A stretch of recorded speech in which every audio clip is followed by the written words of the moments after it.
Halo sahabat Indonesia, kita bertemu lagi dalam rubrik Hot News. Ini sesuatu yang hot karena menyangkut masalah peristiwa yang baru saja terjadi. Yang pertama adalah tenggelamnya KRI Nanggala 402. Akhirnya mencuat tentang masalah pemeliharaan. Kemudian yang kedua terkait dengan pengadaan alutsista. Ini menjadi polemik publik dan beberapa hari ini menjadi hit di beberapa media. Untuk itu kami akan mengangkat dan memperbincangkan hal itu dengan dua tokoh angkatan udara ini. Yang pertama Pak Adian, selamat datang. Beliau adalah Marsikal Madya TNI Purnawirawan Hadian. Ini beliau dulu terakhir jadi sekjen ya Pak ya? Di Kemhan ya. Kemhan, Sekjen Kementerian Pertahanan. Beliau pernah menjabat menjadi Pangkohan Lutnas. Ya. Apalagi Pak jabatannya beliau? Pernah menjadi dan lanut. Gitu ya. Pernah jadi atas pertahanan. Atas pertahanan. Beliau penerbang. Oh, penerbang top. Dia dulu Iya. penerbang tempur, kemudian lanut ke penerbang Boeing. Dan di sebelah saya ini juga penerbang di komunikasi publik. Marsikal pertama TNI Purnawirawan Dwi Badarmanto. Beliau terakhir di pengabdian di TNI AU menjabat menjadi Kepala Dinas Penerangan TNI AU. Ini. Pada waktu Kadispen TNI AU beliau Wakasau. Beliau ini satu angkatan. AU tahun 83. Jadi saya sama 83 Pak. Ya. Pas masuk IPB. Pak Dian, selamat Sugeng Rawo. Terima kasih. Lujeng Sumping. Ya. Beliau ini apa namanya orang Sunda tapi bahasa Jawanya fluent. Wah, halus. Lebih Jawa daripada Mas Dwi. Ya. Pak Dian, masalah Nanggala kemarin menjadi mencuat tentang layakkah Nanggala ini masih beroperasi gitu ya. Kemudian dijawab dengan beberapa ahlinya di Angkatan Laut. Tapi akhirnya kemudian bergeser pada pengadaan alutsista. Nah, ini yang menjadi polemik karena ternyata ada beberapa tokoh yang memunculkan adanya permainan atau mafia pengadaan alutsista di Kementerian Pertahanan. Nah, sebagai mantan Sekjen Kemenhan, Pak, singkat saja pertanyaan saya. Ada nggak sih Pak mafia pengadaan alutsista di Kementerian Pertahanan? Kalau jawaban saya tidak ada. Oh, tidak ada. Tidak Ini, ada mafia. ini penting ini. Ya. Maksudnya jangan sampai nanti berkembang isu. Ya. Tidak. Yang ada apa Pak? Yang ada sebetulnya barangkali kalau boleh saya sampaikan adalah kepentingan. Oh, kepentingan. Ya, kepentingan. Kepentingan sama mafia beda ya Pak ya? Lain dong. Oke. Jadi ini kemarin ramai Pak, Ya. diributkan ada mafia. Dan mungkin Ya. istilah saja yang agak salah. Yang benar adalah ada kepentingan. Ya. Ini memang begitu Pak, Pak ya? Jadi Ya sebetulnya tidak selalu begitu ya, terus begitu. Karena pengadaan itu sebetulnya kan melalui proses. Iya. Ya. Jadi proses pengadaan itu selama ini bottom up. Jadi ketika ada suatu pekerjaan pengadaan alutsista, itu pembahasannya dari bawah. itu dari matra-matra. Ya dari pengguna, Ya, pengguna, artinya. matra, dari ya. pengguna dalam hal ini dari pengguna ya. Oke. Ketika pengguna sudah menentukan satu alat gitu kan, kemudian naik. Nah, ketika naik itu disitulah ada beberapa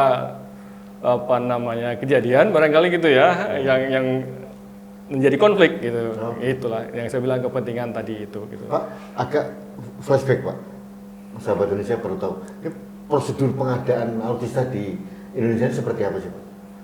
Jadi sebetulnya pengadaan alutsista itu kan berangkat dari adanya ancaman. Oke. Ancaman itu kan ditentukan oleh level strategis dalam hal ini Kemhan. Kemhan. Ya, Oke. level strategis Kemhan menentukan ancaman. Ya. Nah, ancaman itu tuh kemudian dielaborasi, dianalisa, kemudian didiskusikan oleh angkatan, ya, untuk menentukan alutsista apa untuk dapat menghadapi ancaman yang ada. Yang sesuai dengan ancaman itu. Iya, Oh, gitu. Ya, Itu singkatnya jadi. begitu. Setelah itu dari matra Mengajukanlah, mengajukan. mengajukan. Melalui Panglima TNI itu langsung Pak. Ke Panglima TNI pasti, Oh, ya. Panglima TNI ngajukan ke Kemhan, ini loh Pak, yang ini. Nah, harapan kita tentunya begitu sudah ditentukan dari bawah, sudahlah, itu gitu loh. Tapi ya, tadi beberapa Kepentingan. beberapa kejadian sering begitu, sehingga kenapa beberapa pengadaan tertunda. Contoh, Oke. Contoh adalah pengadaan radar, karena kebetulan saya pernah di Kewanunnas. Radar pertahanan udara itu masuk di dalam Renstra 2010-2014. Harusnya ada 4 radar baru. Ya. Ada karena untuk tambahan, di samping juga untuk mengganti radar-radar yang sudah usianya luar biasa, mohon maaf tuanya gitu ya. Karena ada radar buatan tahun 70-an, 80-an, 90-an dan 2000. Itu yang kita punya. Nah, itu harusnya dibeli di dalam Renstra 2010-2014. Sampai sekarang saya dengar belum terrealisasi. Ya, ini kan jadi pertanyaan, kenapa? Saya yakin anggarannya pasti ada, sudah ada. Kenapanya ini yang harus itu? Masuk angin. Nah, tadi kalau saya bilang bukan mafia ini ada tadi itu ada konflik lah gitu antara pengguna ini dengan penentu kebijakan gitu barangkali. Ya. Ini kalimat barangkali ini Pak. Ini sangat misterius barangkali. Nanti pokok berarti. Enggak, kelihatannya Pak Aden juga agak ragu tuh. Ya tapi itu memang itu. Karena ya, saya ngalami dari radar tadi dari bawah sudah menentukan ini, begitu naik ke atas enggak ini, wah ini yang kemudian menghambat tadi. Oke. Kejadiannya kayak saya dengar kayak Sukhoi 35 juga. Ya itulah mirip mungkin. Ya. Tapi sekarang belum realisasi. Belum. Padahal sudah melalui kajian dari Matra Udara itu. Ya. Itu pengganti dari F5. F5 rencananya. Ya. Terus sekarang kalau Kemhan ditentukan Rafale itu. Saya belum tahu apa itu ditentukan Rafale. Ya, saya udah keluar dari Kemhan. Ya, ini yang kenapa Mas juga sering nggak klop gini ya antara kepentingan dari user yang seharusnya user ini kan menerjemahkan ancaman yang diberikan oleh Kemhan juga sebetulnya. Oke. Kenapa bisa itu Mas? Kalau menurut pendapat saya ini Mas, kita ini kan orang Indonesia asli ya, jadi ewo. Ya, kan? Itu yang pertama menurut saya nih. Yang kedua itu sistem kita memang belum pakem betul. Artinya setiap kebijakan yang tadi Pak Haidian cerita bottom up ya Mas, untuk requirement alutsista itu kan dari bawah. Saya butuh alat ini, anunya begini-begini, usulkan ke atas. Maunya Pak Hadian, ya sudah itu saja. Tetapi karena sistem ini belum ini ganti pemimpin atau ganti pengambil kebijakan, berubah lagi. Dipengaruhi oleh sana sini tadi Mas. Ya. Waktu Bapak jadi sekjen juga menghadapi seperti itu juga Pak? Ya tadi Pak, salah satu contohnya adalah Sukhoi. Sukhoi juga. Radar juga begitu. Radar itu sejak saya Pangkuanunnas Pak, sudah melalui rapat diskusi, begitu final naik, enggak, bukan itu. Nah ini yang jadi. Sukhoi juga gitu. Sukhoi itu kita sudah tentukan sejak kasonya Pak Putu Dunia. Semua kita setuju bahwa Sukhoi pengganti F5. Begitu susahnya kita waktu itu menentukan anggaran pembiayaannya segala macam sampai dengan kontrak sudah jadi ketika saya masih di Kemhan. Kontrak itu sudah jadi konsepnya di 2018. Harusnya atau harapan kita waktu itu 2018 Juli itu kontrak efektif kalau sudah ada anggarannya. Tapi kemudian kesini sudah mentah lagi. Meskipun Bapak jadi sekjen sekalipun nggak bisa mengeksekusi Pak? Ya? Ada waktu kan Bapak masih sekjen kan? Iya. 2017. Tidak bisa mengeksekusi juga? Apalah hastinya sekjen. Katanya orang kedua Pak. Kan leher kan sih. Iya. Ini jadi ngeri. Pasti pokok Mas, apalagi alutsista ini. Begini Pak Hadian, setelah kejadian Nanggala 402, ini banyak nih para tokoh yang bilang modernisasi alutsista. Kayaknya kalau kita bilang kok iya gitu loh. Ya kan? Ya. Ini sebenarnya gimana Pak? Dari sisi anggarannya, dari sisi kepentingan dari si pengguna dalam hal ini Matra, apakah perlu modernisasi alutsista ini gitu loh? Ya tentulah modernisasi alutsista ini perlu, apalagi pengguna yang tahu persis bagaimana mengoperasikan itu. Tapi sekali lagi memang banyak hal yang menjadi pertimbangan barangkali. Tentu satu, kita ini sering bikin konsep, bikin rencana, tapi sering juga tidak diikuti gitu. Konsep begitu aja tapi tidak diikuti. Penggunaan alutsista harusnya kan sudah ada ketentuannya bahwa alutsista ini akan kita gunakan 20 atau 25 tahun. Nah, katakan 25 tahun. Ketika 25 tahun, 5 tahun sebelumnya harus sudah disiapkan penggantinya. Jangan sampai begitu 25 tahun baru disiapkan penggantinya, terlambat. Contoh F5 sekali lagi. Mohon maaf, saya Angkatan Udara. Contohnya adalah F5. Jauh-jauh hari saya udah ingatkan 5 tahun sebelumnya. Kita harus sudah menyiapkan pengganti F5 dan itu sudah disiapkan, gitu kan. Itu pun begitu disiapkan tidak terlaksana juga. Ujungnya apa? Kesiapan operasional kita. Banyak penerbang F5 tadinya tidak pernah terbang. Akhirnya sekarang dibagi-bagi ke kesatuan-satuan lain, gitu kan. Ini kan jadi masalah, Datuk. Anggaran, saya kira anggaran kalau sudah ada konsepnya pasti anggaran akan disiapkan. Nah, tadi itu minimal 5 tahun sebelumnya, gitu. Jangan sampai tadi itu terlambat. Kalau tidak ada apa-apa, nggak apa-apa, aman. Ketika ada apa-apa itu sekarang terjadi dengan Nanggala, gitu. Ya. Nanggala kalau tidak ada apa-apa, nggak ada masalah. Go on. Tapi ketika ada masalah semua terungkap. Kenapa itu masih udah tua? Kenapa pemeliharanya di sana? Ya itulah kita, gitu loh. Selalu mohon maaf Pak, telat gitu. Katakanlah 25 tahun satu penggunaan satu alutsista, ya. 5 tahun sebelumnya harus ada Kajian lah, ya. Yang bertugas siapa sebetulnya ini Pak? Ya. Yang bertugas mengkaji, mempersiapkan 5 tahun ini? Ya tentu penggunanya. Oh dari penggunanya. Penggunanya untuk mengajukan alutsista baru, dia analisa bahwa 5 tahun lagi ini akan pass out, akan habis masa pakainya. Kami mempersiapkan pengganti ini ada ini. Ajukan kan ke pemerintah, Kementerian Keuangan, nanti diskusi DPR, oke setuju, udah jalan mestinya. Begitu itu jalan, proses pembuatan alutsista itu kan tidak cepat. Ada yang 3 tahun, ada yang 5 tahun, ada yang 2 tahun, tergantung apa alutsistanya kan gitu. Itu. Nah itulah modernisasi. Terjadi ya Pak kita ini. Sering. Jadi pada saat sudah titik habisnya baru. Sering. Ya. Sekarang mohon maaf contoh lagi. Saya menyarankan Hawk 109, 209 harusnya sudah dipikirkan karena Hawk ini penggunaannya sudah 20 tahun lebih, sudah dipikirkan penggantinya harusnya. Ini baru di udara, belum di angkatan laut, belum di angkatan darat. Harus sudah dipikirkan penggantinya. Kalau kita mau berbicara soal modernisasi.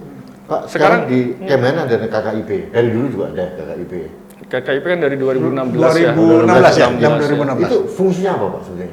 Sebetulnya KKIP itu kan berfungsi mengkoordinasikan sinkronisasi tentang industri pertahanan. Sinkronisasi dan bukan kebijakan, bukan. Industri pertahanan dalam negeri aja. Iya. Oh, okay. Pengadaan bukan pengadaan. Sinkronisasi, supervisi segala macam industri pertahanan dalam negeri. Oh iya. Jadi Komite Kebijakan Industri Pertahanan KKIP. Komite Kebijakan Industri Pertahanan. Jadi tidak terkait dengan pengadaan ya? Enggak. Memang ketika ada pengadaan, KKIP itu bertugas menyerap alih teknologinya. Dalam rangka peningkatan industri pertahanan kita. Jadi misalnya kita beli barang A di mana? Kemudian apa yang bisa ditransfer dari barang A ini ke kita, ke industri-industri kita. Nanti mana penerimanya? Katakan soal komunikasi. Oh, penerimanya PT ini. Soal setelah komunikasi struktur misalnya. Oh, struktur yang mampu struktur PT ini gitu. Nah, harapan kita dari kemampuan yang sudah diberikan dari luar tadi, kita akan bisa membangun sendiri, gitu. Iya. Itu KKP. Itu kasarnya. Satu lagi pertanyaan saya Pak tentang anggaran untuk pemeliharaan Pak. Itu ditentukan oleh Kemenhan atau diajukan matra masing-masing? Semua diajukan dari bawah, dari matra masing-masing. Oke. Bottom up. Karena kemarin juga sempat disinggung tentang masalah krusial kita di bidang pemeliharaan. Ya. Gitu. Jadi sering banget terjadi masalah. Ya begini Pak anggaran kita, mohon maaf saya sampaikan ya, anggaran Kemhan TNI, kalau kita mencatat sejak kapan kita ajukan dari bawah, terpenuhi 100%. Kalau itu bisa terpenuhi 100%, maksudnya adalah bukan hanya pemeliharaan, tapi ada peningkatan, baik peningkatan kemampuan, baik itu yang prajurit maupun peningkatan alutsistanya gitu. Tapi kenyataannya tentu Kemhan TNI juga menyadari bahwa pemerintah ini kan punya prioritas ya. Dan tidak ada saya kira lembaga atau kementerian yang anggarannya tiap tahun dipenuhi 100%. Iya. Nah sama juga Kemhan TNI tadi. Sehingga anggaran yang ada dimaksimalkan ya untuk program mereka, artinya baik itu program pemeliharaan dan program peningkatan, tapi dengan anggaran yang ada terbatas ya. Saya tahu satuan itu susah untuk dapat meningkatkan kemampuan. Yang ada untuk memelihara. Kemampuan personel ini. Kemampuan personel maupun kemampuan alat, kemampuan peralatan. kemampuan peralatan. Contoh aja lah, mohon maaf, kita misalnya punya satu skadron pesawat 10 pesawat. Ketika baru-baru memang karena ada follow on support sampai 2 tahun itu bisa terbang 8-9 pesawat. Tapi setelah 2 tahun kan, setelah 2 tahun yang terbang mungkin separohnya. Kenapa? Ya mohon maaf, biaya pemeliharaan gitu. Yang tadi itu kemana? Ya sekali lagi kita menyadari lah pemerintah punya prioritas kan gitu. Ekonomi, sosial, kesehatan. Bukan karena bocor ya Pak ya? Wah enggak lah, Nggak bocor ya? enggak. Karena memang kan sudah dihitung Mbak tadi itu. Sebelum anggaran turun kan sudah dihitung.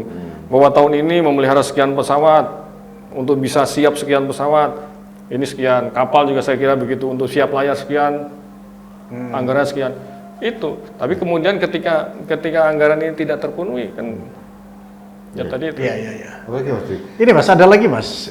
Kita ini kan dulu zaman saya nih Mas, masih aktif, pengennya tuh alutsista itu walaupun itu sedikit, ini kan berdasarkan kepada anggaran atau dana yang kita punya, walaupun itu dapatnya sedikit, tapi yang baru.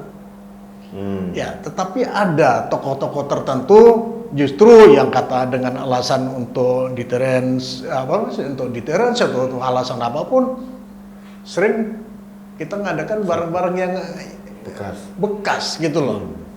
Nah, ini menjadi perbincangan juga di publik gitu. Iya. Gimana begitu Pak?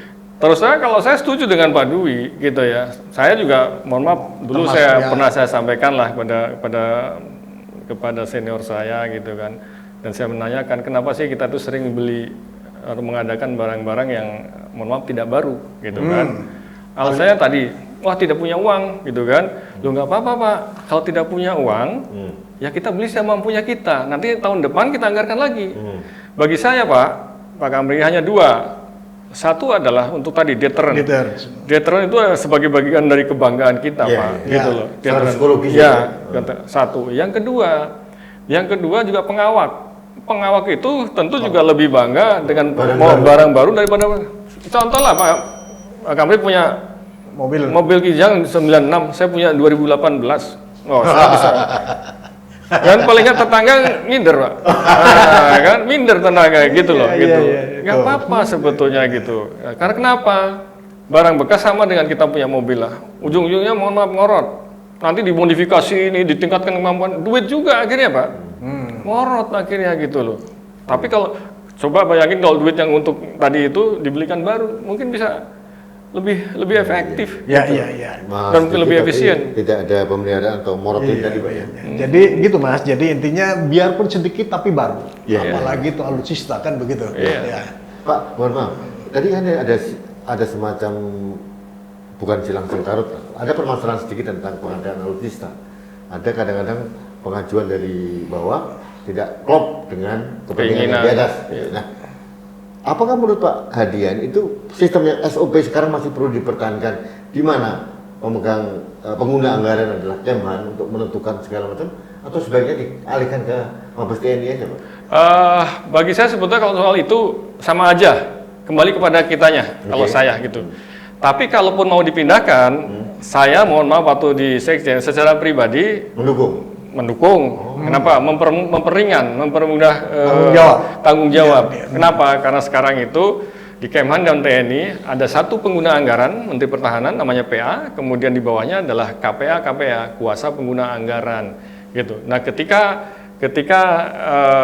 ada pemeriksaan BPK, semua muaranya ke Kemhan. Dari Angkatan Darat, Laut Udara, TNI, Kemhan sendiri itu di Kemhan. Nah, kalau itu dipisah, mungkin Kemhan jadi lebih ringan, tanggung jawabnya lebih kecil gitu, sehingga barangkali lebih efektif dalam pengawasan gitu. Tapi tidak mudah juga untuk merubah KPA menjadi PA, itu ada beberapa undang-undang yang berkaitan yang harus diselaraskan, dirubah, terutama undang-undang tentang keuangan, tentang perbendaharaan dan lain sebagainya. Itu masih perlu ke Solo toh, ke Senayan Senayan kan? Pemerintah, tapi ke parlemen juga ya Pak? Iya. Undang-undang kan ke parlemen memang. Ya. Ternyata Simpel tapi rumit juga ya ternyata.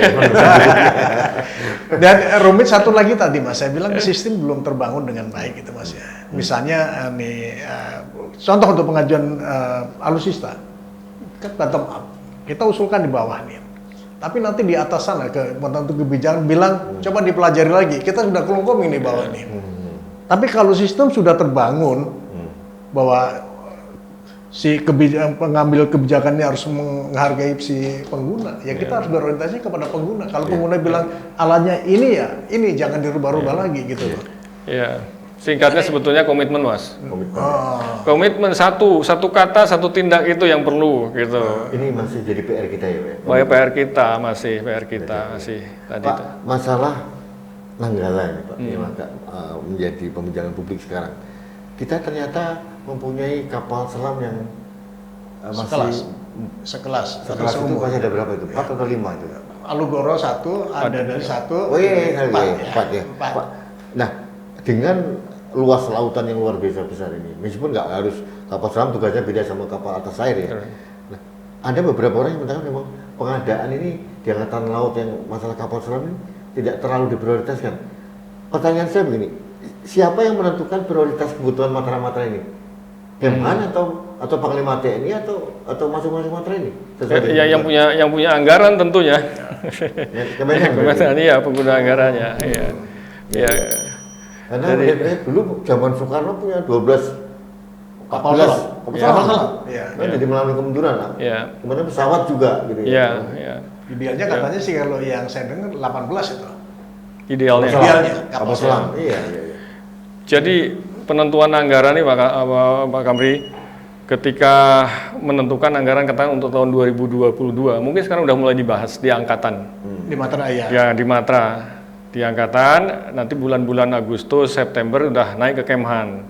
Di Kemhan nanti dievaluasi lagi, kemudian ada namanya penajaman. Nah, di bawah di pengguna atau di satuan ini tentu ideal kan dia. Pengen ada perbaikan ini, pengen ada pengadaan ini, kan? Naik ke Mabes TNI, kemudian ke Kemhan. Kemhan berandai-andai nih, itu semua terpenuhi kalau usulan kita semua bisa dipenuhi, gitu kan?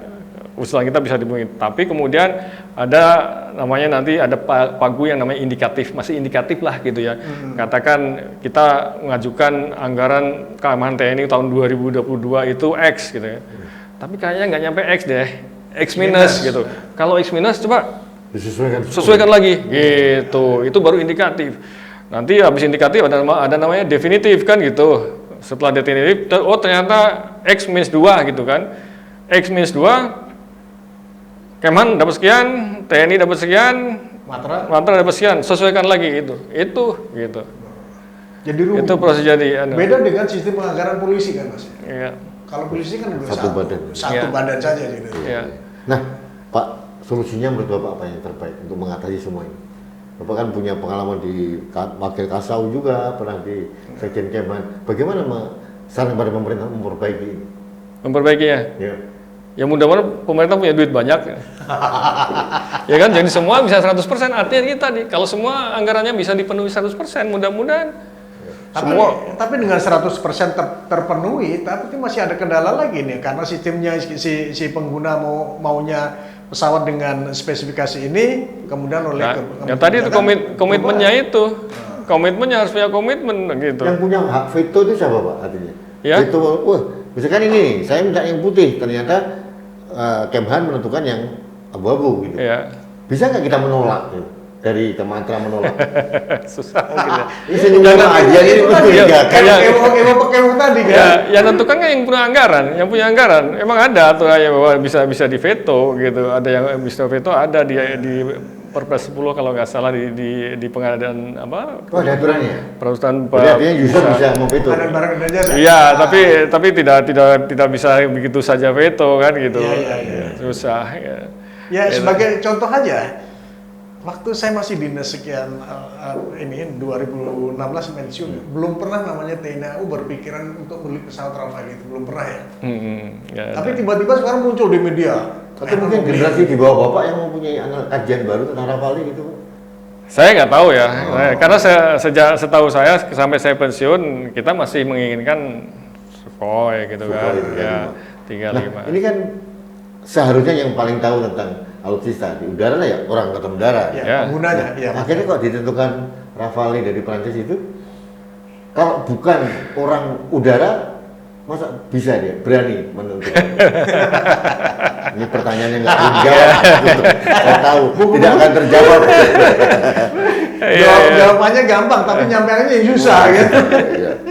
Nah, ini yang mungkin disinyalir adanya kepentingan tadi, bukan mafia sih. Ya. Ini kalau Pak Adian ini istilahnya diperhalus ini. Bukan kepentingan, dan yang diperlukan ada komitmen sebetulnya. Komitmen kita semua satu, kalau memang satu untuk merah putih gitu. Nah, gitu. itu penting. Itu Pak, yang penting itu. Dan yang susah kan pelaksanaannya gitu kan. Merah putih. Bukan masalah merah putih, tapi merah sama hijau. Atau biru juga kan. Hijau.